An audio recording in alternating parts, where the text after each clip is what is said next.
Olá pessoal, uma ótima noite a todos. Vamos lá, vamos às últimas notícias aí do momento e sem dúvida o que vai repercutir a partir de agora, o que vai estar em todos os portais e o que vai estar nos jornais de amanhã é a sessão do STF para discutir a situação do ex-presidente Lula. Faz o que com Lula? Lula fica nas mãos de Sérgio Moro ou Lula vai ser tratado como um homem que tem foro privilegiado, ainda que não tenha foro, ainda que não tenha mandato, ainda que não seja ministro e ainda que tenha tentado dar um golpe na justiça? Pois bem, o STF decidiu.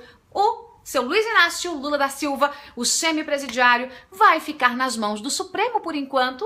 Minha gente, é isso. A maioria dos ministros optou por isso, acabou seguindo o relator, o seu Teori Zavascki, que é aquele homem que tem lá suas predileções por Dilma, a turma do Planalto, e que é muito ponderado quando as coisas envolvem o PT, quando as coisas envolvem Dilma Rousseff. Gente, o que se viu hoje foi uma sessão de malhação de Moro, Tentaram transformar Sérgio Moro, o juiz mais correto que eu já vi atuar, num Judas no meio do processo do judiciário. Tentaram dar uma lição de moral em Sérgio Moro, porque quem Sérgio Moro pensa que é, para passar por cima do STF e para divulgar os grampos em que pessoas com foro privilegiado estão ali no meio dessas gravações, dessas interceptações. Gente, é uma conversa de maluco. Parece que o mundo que eu vivo, o mundo que você vive não é o mesmo mundo que vivem alguns parlamentares, alguns ministros do STF. A pessoa grampeada não era Dilma, a pessoa grampeada era Lula. Dilma estava junto com Lula cometendo um crime, obstruindo a justiça. Qual é a dificuldade em se entender uma coisa dessa? Sérgio Moro agiu na perfeita legalidade, moralidade, seguindo o princípio constitucional da publicidade. Se não fosse Sérgio Moro, se não fosse a publicidade desses áudios, preste atenção, Lula hoje estaria ministro-chefe da Casa Civil, Lula hoje estaria dando continuidade ao golpe do PT para se manter no poder, não só esse mandato, mas por mais 4, 8, 12 anos. Lula estava chegando à presidência, sim, porque ele seria o presidente da República, disfarçado de ministro, estava chegando à presidência de novo através de um golpe, obstruindo a justiça, porque ele estava nas mãos de Sérgio Moro. Sérgio Moro mandou grampear Lula, um investigado. Quem apareceu de gaiato no navio foi a presidente Dilma, que entrou no processo do crime, que estava tentando obstruir a justiça junto com Lula. Os outros ministros entraram também no processo do crime, mas era o telefone de Lula que estava grampeado. E agora Lula é tratado como um homem que tem foro privilegiado porque o efeito colateral do grampo que foi feito no petista bateu lá na casa da mãe Joana, na casa da mãe Dilma. E foi isso que o STF decidiu. Lula disse, naqueles grampos, sabe, ministros? Aqueles grampos, esses que os senhores querem ficar aí com você. Lula disse que o STF está acovardado. A questão só é acovardado para que lado? E corajoso para que lado? Não é, Lula?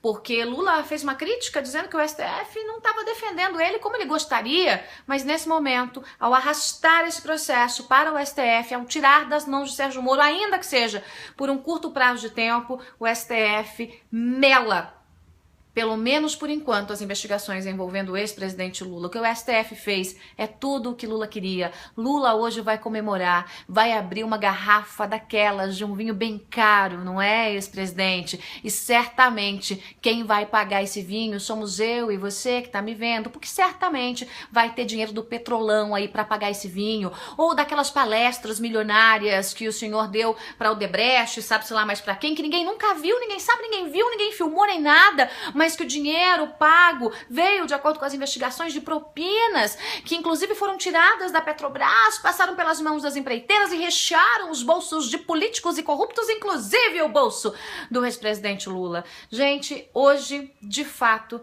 foi um dia de se lamentar. O que acontece? Por que a falta de coragem de alguns ministros do Supremo? E mais, teve lá o AGU, o seu José Eduardo Cardoso, aquele que é o fiel escudeiro da presidente Dilma. Dilma grita lá e o Zé diz, sim, capitão, É mais ou menos assim.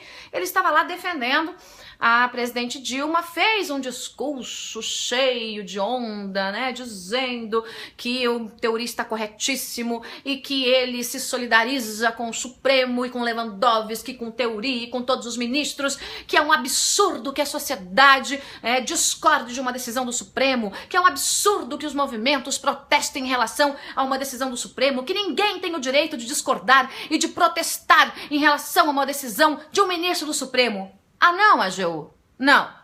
Isso é uma democracia. Eu tenho o direito de discordar de quem eu quiser e bem entender. E você que está me vendo também tem o direito de discordar de quem você quiser e quem você bem entender. Se um ministro começa a usar a caneta para proteger criminoso, eu não posso discordar? Não estou dizendo que isso está acontecendo, eu estou falando de uma coisa hipotética, perguntar não ofende. Se o ministro usar a caneta, o ministro da Corte Maior desse país, para proteger um criminoso, eu não tenho direito de discordar? Você não tem direito de discordar? Os movimentos de rua não têm direito de discordar? O pessoal da resistência popular não tem o direito de discordar? Temos o direito sim, isto é uma democracia.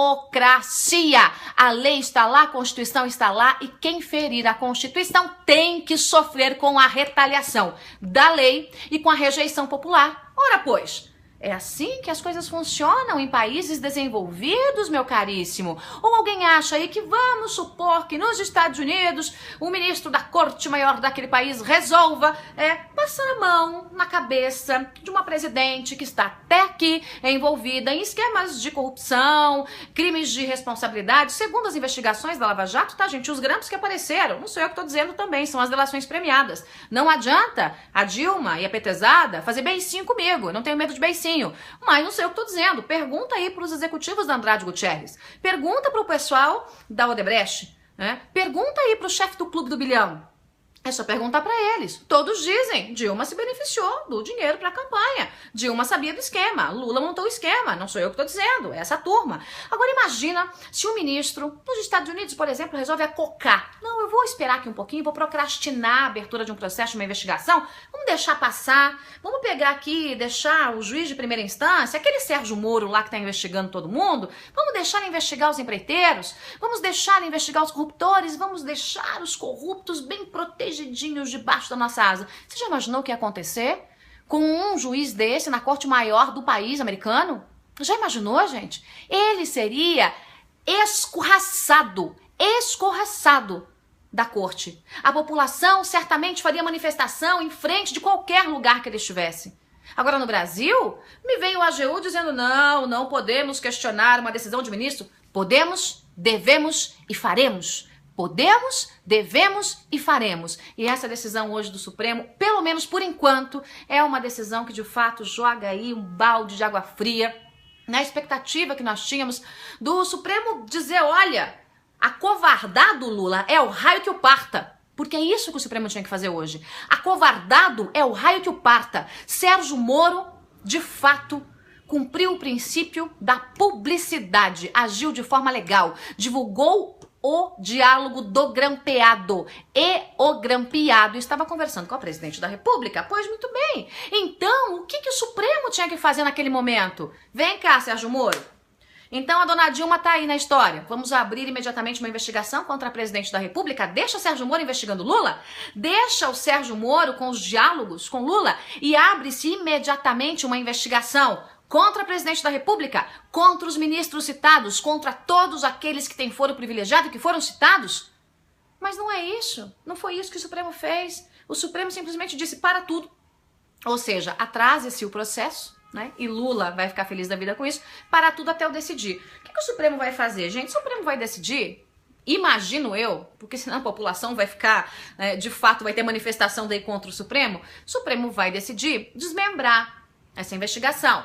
Vai decidir que a parte do triplex, a parte do sítio e tal, vai ficar com o Sérgio Moro e o resto, as negociatas aí, a tentativa de obstrução da justiça, a negociação com Dilma, toda a baixaria política que se tentou fazer para que Lula assumisse o ministério e para que ele continuasse o golpe do PT, tudo isso vai ficar na mão do Supremo. Mas em nenhum momento seria necessário paralisar a investigação Em nenhum momento seria necessário tirar das mãos de Sérgio Moro a investigação envolvendo o ex-presidente Lula, porque talvez até o pedido de prisão preventiva já tivesse saído, caso o Teori Zavascki não tivesse se metido no meio dessa história e decepcionado mais uma vez a nação brasileira. Não me venham com juridiquês.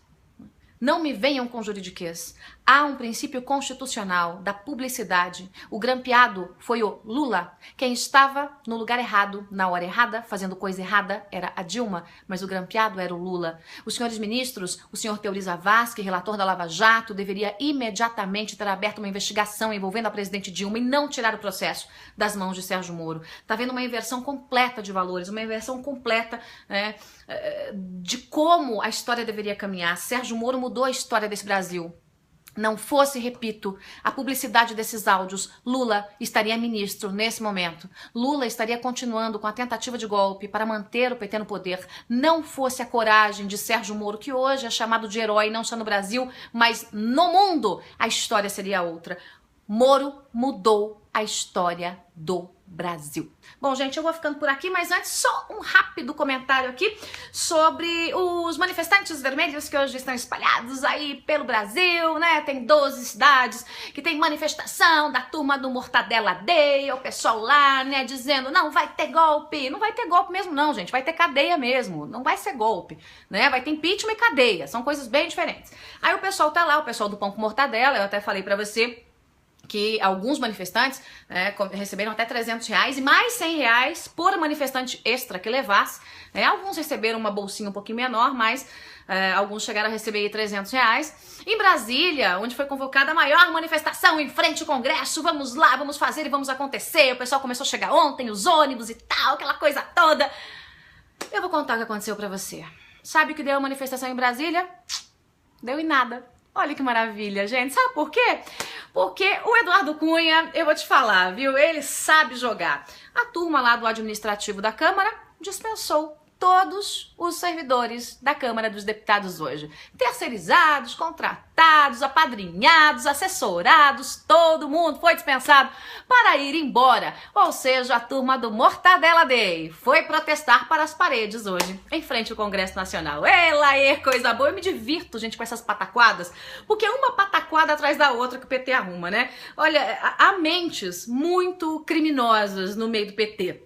Mas há mentes muito estúpidas no meio do PT, bobinhas, que uma outra movimentação desmonta a história toda, pois o povo do Mortadela Day foi protestar aí para as paredes do Congresso Nacional. Adorei, achei divertido demais, gostei, muito bacana, ótima ideia, viu, do pessoal do Congresso Nacional, ótima ideia mesmo, e uma informação que não é brincadeira, às vezes eu falo rindo, debochando, parece algumas coisas brincadeira, mas não é não. Hoje, o estoque de mortadela acabou em Brasília. De verdade, gente, de verdade, né? O deputado Sóstenes Cavalcante tentou fazer uma manifestação ali, tentou distribuir para alguns parlamentares o pão com mortadela no Mortadela Day, parlamentares do PT, claro que eles não pegaram, fizeram aquela ondinha, e ele teve dificuldade para achar mortadela porque tinha acabado em Brasília, ele teve que mandar buscar, né, lá na cidade satélite, lá da Conchinchina, porque não tinha mais na região de Brasília, em nenhuma padaria, em nenhuma panificadora, em nenhum mercado, porque o Mortadela Day, né, chegou e consumiu todo aí o estoque em Brasília. Gente, eu vou ficando por aqui. Obrigada pela companhia de todos, ótima noite a todos vocês. E a gente se vê a qualquer momento no meu Facebook. Você conversa comigo o tempo todo, no Twitter você conversa comigo o tempo todo. E não se esqueça, você que não assinou o canal, assina! É o canal que mais cresce aqui no Brasil a passos largos e eu agradeço demais a companhia de vocês. A gente se fala amanhã você já sabe. Tem giro com todas as notícias que importam do dia, eu trago tudo pra você mastigadinho, cedinho, entre 9h30 e 10 da manhã. Nem tão cedinho, né, gente? Mas por aí você tem todas as informações, clicou do carro, de casa, do escritório, pronto, tá informado. E depois, meio-dia, 4 horas, 6 da tarde, e quando tiver notícia eu tô aqui com você. Estou aí devendo pra você um bate-papo ao vivo no Facebook que faremos amanhã. Eu e você.